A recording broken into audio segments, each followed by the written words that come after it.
لو قلت لك إن اسمك مش مجرد حروف، وإن كل حرف فيه مربوط بكوكب بيبص عليك من فوق، وإن في حد يقدر يفك اسمك زي شفرة ويعرف خوفك، رغبتك وضعفك، هتصدق؟ طب لو قلت لك إن اللي بيدخل اللعبة دي بيدخلها بمزاجه من غير ما حد يجبره؟ القصة دي حصلت سنة 2018 في مدينة المنصورة، واللي بدأها كان راجل اسمه سالم فؤاد، أو ده الاسم اللي الناس كانت تعرفه. في حي هادي بعيد عن وسط البلد كان في عمارة قديمة من 4 أدوار. الدور الثالث شقة دايماً شبابيكها مقفولة وستايرها تقيلة. هناك كان عايش سالم. الناس قالت إن عمره حوالي 65 سنة، لكن اللي عاش في المنطقة من أكتر من 25 سنة قالوا نفس الجملة: هو شكله ما تغيرش، نفس الملامح، نفس نظرة العين الهادية اللي تحسسك إنه شايفك من جوه. مش بس شايفك، عارفك. سالم ما كانش بيقول إنه شيخ، كان يعرف نفسه بلقب أغرب: باحث في توافق الأسماء والكواكب. سالم كان عنده قاعدة واحدة: كل إنسان مربوط ب7 مفاتيح، لو اتفكوا حياته تتفك. المفاتيح كانوا عدد حروف اسمه، القيمة الرقمية للاسم، برجه، الكوكب الحاكم، اللون الطاقي، المعدن المرتبط بيه، الرقم الشخصي الخفي. كان يقعد قدام الشخص يطلب اسمه كامل واسم أمه، يكتبهم في ورقة، يجمع الأرقام، يطرح رقم تاريخ الميلاد، يقسم الناتج على 9، وبعدين يقول بهدوء: أنت تابعاً للكوكب السابع. الكوكب السابع زحل. وكان دايماً يضيف: أتباع زحل حياتهم مليانة تأخير وعقد. الغريب إن أغلب اللي قدامه كانوا فعلاً حاسين إن حياتهم متعطلة.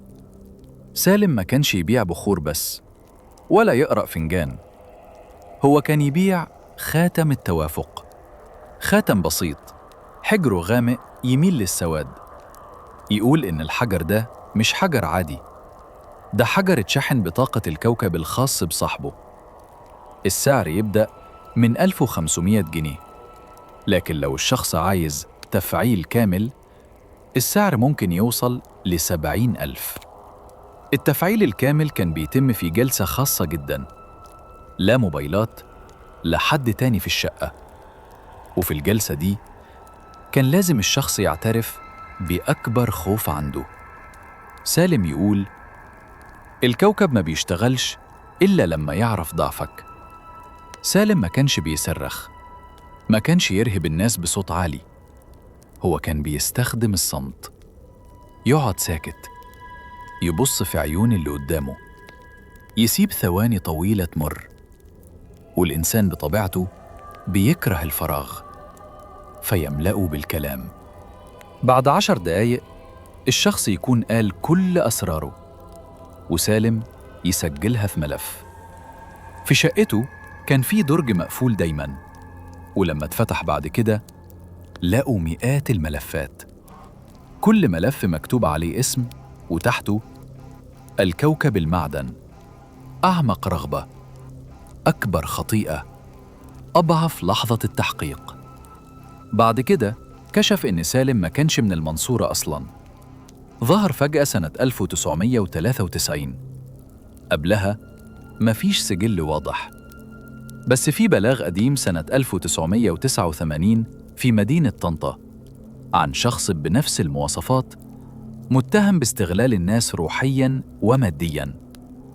القضية اتحفظت والاسم اختفى، وبعدها ب4 سنين سالم ظهر باسم جديد.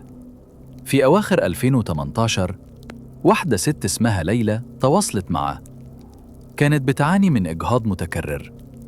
سالم حسب اسمها قال لها: انت تابع لكوكب ناري، لكن معدنك مائي، في صراع داخلي. بدأ يقنعها إن السبب مش طبي، وإن فيه قفل طاقي. الحل: جلسة توافق عليا، سعرها 25,000 جنيه. ليلى وافقت، لكن كانت مسجلة كل حاجة. الجلسة اتحولت لطلبات أغرب. قال إن الكوكب عايز اندماج كامل علشان القفل يتفك. ليلى خرجت من الشقة وراحت تبلغ. الشرطة قبضت عليه، لكن لما فتشوا الشقة لقوا حاجة محدش قدر يفسرها.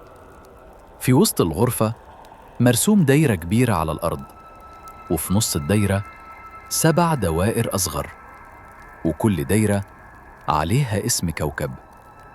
لكن الكوكب السابع ما كانش مكتوب عليه زحل، كان مكتوب عليه كلمة واحدة: الظل.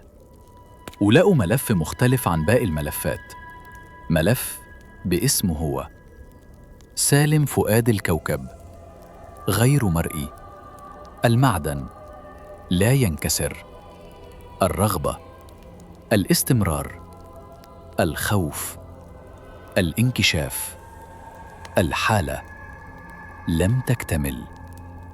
القضية اتنشرت في الجرايد كمجرد نصاب روحاني، لكن في حاجة ما اتقالتش.